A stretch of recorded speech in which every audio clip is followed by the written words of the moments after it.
Илия идва в дом малък.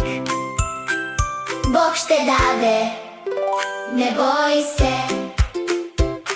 Жена сама със своя син, има малко брашно зехтин. Илия казва: вярвай ти, Бог ще грижи се за вас. Бог дава, дава, дава хляб за всеки ден. Бог дава, дава, дава, грижи се за мен.